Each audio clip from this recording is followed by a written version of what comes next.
Students वाक़या में मुलविस मुलजिमान की गिरफ्तारी की यकीन दहानी। रिपोर्ट कर रहे हैं जावेद अली खान पेशावर से। पेशावर पुलिस की स्टूडेंट्स वाक़या में मुलविस मुलजिमान की गिरफ्तारी की यकीन दहानी पर एहतजाज खत्म। एडवर्ड कॉलेज स्टूडेंट्स अपनी कमेटी बनाएं जो केस के हवाले से पुलिस के साथ राब्ते में रहेगी।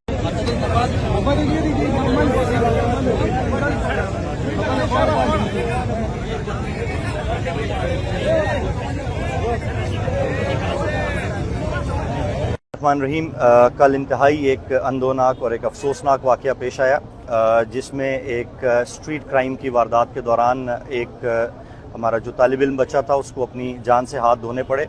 और इस वाक़े की जितनी भी मज़म्मत की जाए वो कम है, और उसी मज़म्मत के लिए और उसी बेसिकली उसके जो मुल्ज़िमान हैं उनकी गिरफ़्तारी के सिलसिले में आज मुख्तलिफ़ कॉलेजेस, खुसूसी तौर पे एडवर्ड्स कॉलेज के जो तलबा हैं वो यहाँ पर तशरीफ़ लाए थे और अपना एहतजाज रिकॉर्ड कराना चाहते थे। वो यहाँ आए हैं, उन्होंने अपना एहतजाज रिकॉर्ड कराया है और हमने उनके साथ बातचीत की है। हमने उन्हें ब्रीफ़ किया है कि हमारी टीम्स सुबह 5:30 बजे तक इस केस के ऊपर काम कर रही थी।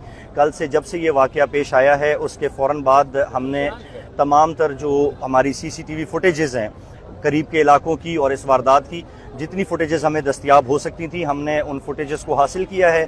उन फुटेजेस के हुसूल के बाद हमने एक आइडेंटिफिकेशन का हमारा एक मरहला होता है, हमने उन फुटेजेस को अपने इन्फॉर्मर्स के ज़रिए और दीगर लोगों के ज़रिए, अपनी इंटेलिजेंस एजेंसीज़ के ज़रिए उनकी आइडेंटिफिकेशन स्टैब्लिश करने की कोशिश की।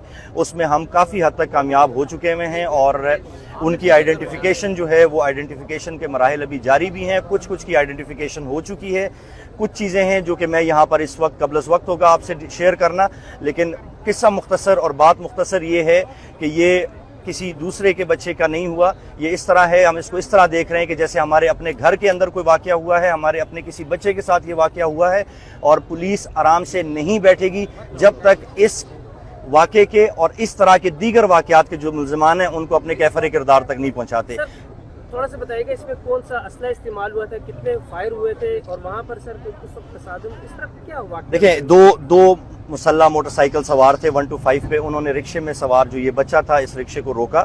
उसके बाद वहाँ पर उन्होंने अपना जो असलहा था, एक शख्स ने रिक्शा ड्राइवर को ब्लॉक किया, दूसरे ने जाके उस बच्चे से मोबाइल छीनने की कोशिश की, जिसके ऊपर मुज़ाहमत हुई। मुज़ाहमत के बाद जो अभी हमारी पोस्टमार्टम एग्जामिनेशन रिपोर्ट है उसके मुताबिक उसने अपने पिस्टल के साथ उसके सर पे वार किया है और उसके बाद सेकंड जो फायर एक ही फायर किया है जो कि उसके बाजू से होता हुआ उसके सीने के अंदर से गुजरा है, जिससे उसके लंग्स जो हैं वो दोनों रप्चर हो गए हैं, जो उसकी बेसिकली मौत की वजह बने हैं। तो बहरहाल इन तफसीलात को हम बाद में भी डिस्कस कर सकते हैं। अभी हमने हमारे जो स्टूडेंट्स यहाँ पर आए थे हमने उनको अश्योर किया है कि पुलिस दिन रात काम कर रही है और पुलिस अपना काम जारी रखेगी, उस वक्त तक जारी रखेगी जब तक कि इन मुल्ज़िमान का, ना सिर्फ ये कि इन मुल्ज़िमान का बल्कि दीगर तमाम मुल्ज़िमान का भी खात्मा नहीं कर लेते।